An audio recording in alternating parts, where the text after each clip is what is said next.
Saudara-saudaraku yang terkasih, hari ini kita akan mendengarkan bacaan pertama dari surat pertama Rasul Petrus.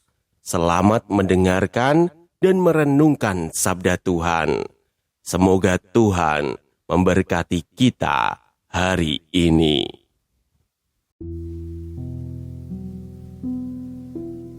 Bacaan dari surat pertama Rasul Petrus. Saudara-saudara, kalian tahu bahwa kalian telah ditebus dari cara hidupmu yang sia-sia yang kamu warisi dari nenek moyangmu. Kalian telah ditebus bukan dengan barang yang fana, bukan pula dengan perak atau emas, melainkan dengan darah yang mahal, yaitu darah Kristus, yang sama seperti darah anak domba yang tak bernoda dan tak bercacat. Kristus telah dipilih sebelum dunia dijadikan, tetapi baru menyatakan dirinya pada zaman akhir karena kalian. Oleh Dialah kalian percaya kepada Allah yang telah membangkitkan Dia dari antara orang mati dan yang telah memuliakannya, sehingga iman dan pengharapanmu tertuju kepada Allah. Kalian telah menyucikan diri dengan mentaati kebenaran, maka kalian sanggup mengamalkan kasih persaudaraan yang tulus ikhlas. Oleh sebab itu, hendaklah kalian sungguh-sungguh saling mengasihi dengan segenap hati, sebab kalian telah dilahirkan kembali, bukan dari benih yang fana, tetapi dari benih yang baka, yaitu oleh sabda Allah yang hidup dan kekal. Sebab semua yang hidup adalah seperti rumput, dan segala kemuliaannya laksana bunga rumput. Rumput menjadi kering, dan bunga gugur. Tetapi sabda Tuhan tetap untuk selama-lamanya. Inilah sabda yang disampaikan Injil kepada kalian. Demikianlah sabda Tuhan.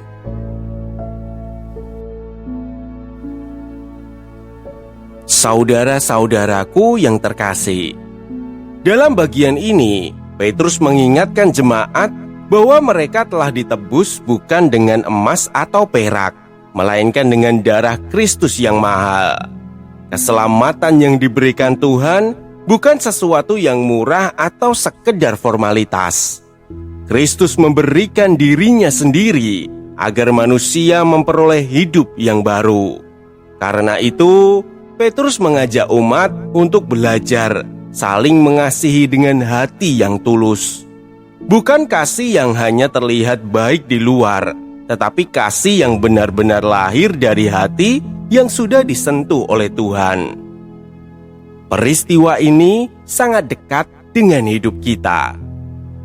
Karena seringkali kita mudah berkata bahwa kita mengasihi, tetapi dalam kenyataannya hati kita masih mudah terluka, mudah marah, dan mudah menjauh dari sesama. Ada hubungan yang perlahan renggang karena ego yang terus dipertahankan. Ada perhatian yang hilang ketika hubungan mulai tidak nyaman dijalani. Dan ada kasih yang perlahan berubah ketika rasa kecewa mulai muncul. Padahal kasih yang diajarkan Tuhan bukan hanya tentang perasaan sesaat. Kasih yang berasal dari Tuhan mengajak kita tetap belajar mengasihi, bahkan ketika hubungan tidak selalu mudah dijalani. Tetap belajar memahami meskipun pernah disakiti. Tetap belajar peduli meskipun kebaikan kita tidak selalu dihargai. Dan tetap belajar menjaga hati agar tidak dipenuhi kebencian dan keinginan untuk menyakiti kembali. Tentu hal seperti itu tidak mudah, karena kita juga memiliki luka, emosi, dan rasa kecewa. Ada saat ketika hati kita lelah menghadapi sikap orang lain. Ada saat ketika kita ingin menyerah menjaga sebuah hubungan. Dan ada saat ketika mengampuni terasa sangat berat untuk dilakukan. Namun melalui surat ini, Petrus mengingatkan bahwa hidup baru dalam Kristus seharusnya juga terlihat dari cara kita memperlakukan sesama setiap hari.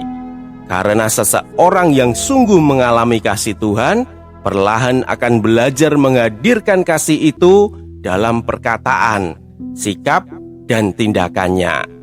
Dan mungkin inilah perjuangan iman yang paling nyata dalam hidup kita. Bukan hanya rajin berdoa atau datang ke gereja, tetapi belajar tetap memiliki hati yang lembut di tengah dunia yang sering membuat manusia mudah menjadi dingin dan keras terhadap sesamanya. Karena firman Tuhan bukan hanya untuk didengar. Firman Tuhan ingin hidup dalam cara kita berbicara, dalam cara kita memperlakukan keluarga dan sesama, dalam cara kita mengampuni, dan dalam cara kita tetap memilih kasih ketika hati sedang kecewa. Dan ketika kasih Tuhan perlahan bertumbuh di dalam hati kita, hidup kita mungkin tetap memiliki banyak persoalan dan luka. Namun hati kita tidak lagi mudah dikuasai kebencian, ego, dan keinginan untuk saling melukai.